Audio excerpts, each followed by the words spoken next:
Black owned. It's about business, our culture, creating legacies. See us, hear us, support the movement. We are Black owned. Derrick B with Black Owned Reporter. This channel is dedicated to entrepreneurs. They struggle, their success, what they offer the community, and where they can be found. But today we have a special. This one's going to be a good one. We have Derrick Hamilton here. How you guys doing? My name is Derrick Hamilton. I'm an activist, paralegal in Brooklyn. I work on wrongful evictions. I know I read your bio when I met you. I went online and I saw him in the New Yorker, and I read a little bit about you. Right. And it was amazing to me because your life story read like 50 Cent story he had on TV for life. Right. And I was like, wow, this is a story. I actually had to go back and look to see what the story was about from Isaiah Wright Jr. Right. But your story is so identical, and I'm realizing that this must be something that's very common. It's not to me. Right. I know of the Central Park Five. Right. Most people know about that. Very good. So how common is this actually? Well, according to statistics, if we go with statistics, I believe that anytime they give you a number, you magnify that by something. They said 2% of 2 million people are innocent in prison. That's a lot. So at any given time, you can have between 40,000 people in prison that shouldn't be there. And those are people that they send DNA or some type of forensic evidence to prove that they're innocent. They're not talking about people who plead guilty because they're afraid of the system. Okay. Right? They don't even touch those guys. So it's an alarmingly high number of innocent people in prison. And America should do something about that. So do you think it's racially motivated or another form of police brutality, or just the justice system is broken? When you talk about America, you have to say it's racially motivated because it started in a historical time, right? So if you look at the Constitution and how it was enacted to put black people in the position where they were second-class citizens.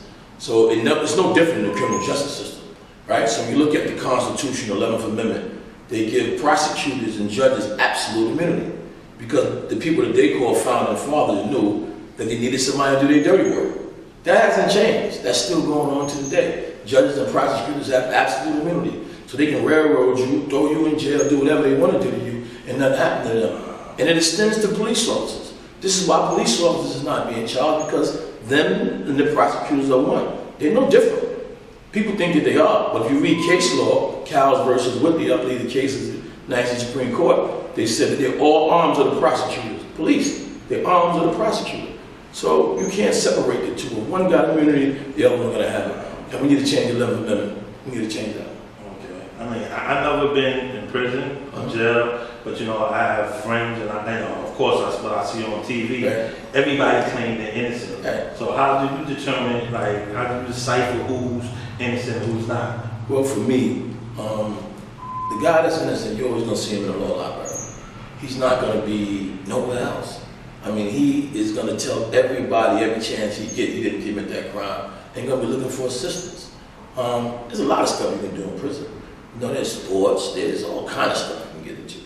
An innocent guy is going to be so fixated upon proving that.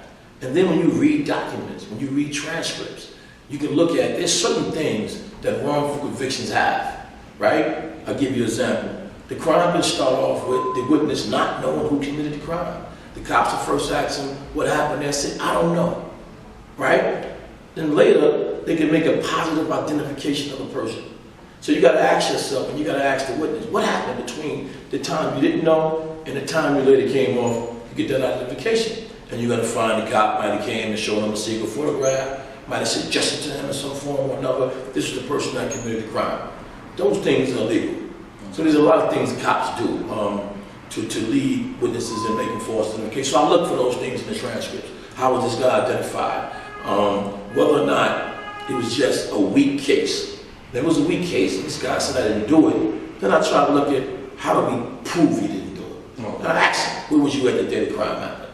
You got anybody to corroborate that? Things like that. I mean, you find like tunnel vision of police officers you find a lot of legal things that really happen in cases where guys are wrongfully convicted. Okay, because I was going to ask you that after, because I know when I read your bio, it says that was one of the things to determine if there's in the law library. Right. I'm saying, but now that you're on the outside, how do you know?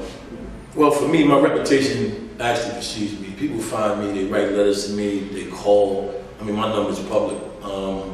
And people from all over the country reach out. We got cases in New Orleans, Chicago, Connecticut, and it's your work. Everybody want to be a part of somebody that's winning. Right. We win, and media report those cases. Law Journal report those cases. And I work with a lawyer by the name of Justin Bonus. I'm a young guy who's very serious about this work, and we win. We really put a lot of good work in. So clients pass on words to other clients. Guys that's in prison always say, this guy's good, he worked, he got a lot of guys out. So it's really word of mouth. Okay. So again, you're ahead of me again, because I was going to ask you, do they seek you out, or do you look for wrongfully convicting? Some cases we look out, we look for. There may be, like Chanel Lewis, I gave you the guy in Queens. Love to work on this case. Spoke to his parents, or whatever it may be, once or twice. But I mean, we look for cases where it's evident that something's wrong. Okay. We got a few cases in Brooklyn now where we got hearings granted, where guys is going to get an opportunity to prove they're innocent. But usually, people write and they say, "Hey, I was wrongfully convicted," and I say, "Well, send me a synopsis of your case. Okay. Right? Let me see what you got." And based on the synopsis, usually I say, "Well, let me see your transcripts," or I point him in the right direction of a lawyer that's doing pro bono work or whatever it may be. But like I said, usually there's something that stands out, whether it's a confession where a cop says that the guy confessed to him and there's no videotape. Or when you look at the actual videotape, you see the cop telling the guy what happened. And he's coercing him, like, "No, this is what happened, right? Didn't, and that's not how it's supposed to go.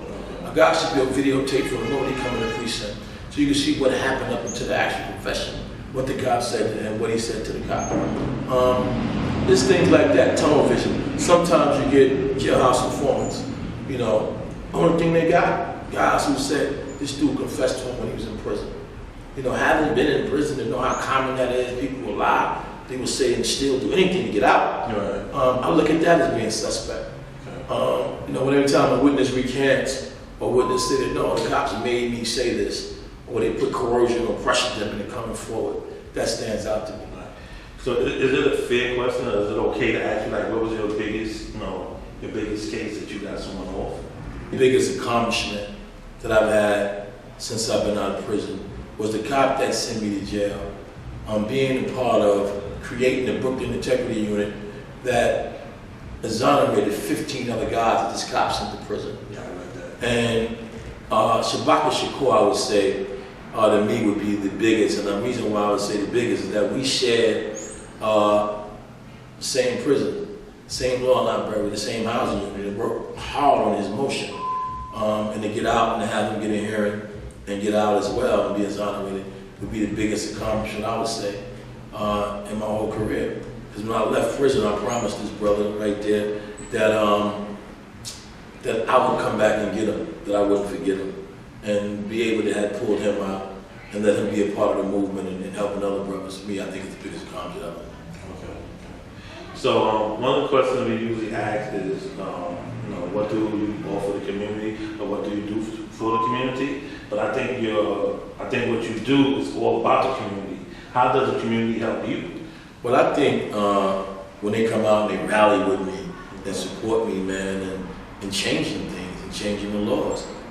He was very instrumental in getting the governor to put a sweeping criminal justice a bill in a year ago that gave discovery up earlier in criminal cases, that made sure that there's double blind lineups where the cop that arrests a person don't know who the suspect is, so he can no longer suggest to the witnesses number 3 or 4 or 5, and also that all persons incarcerated must be on videotape. So the cops can no longer lie and say, "Hey, this guy confessed." We want to know where this guy was from the moment he comes to the precinct to the moment he leaves.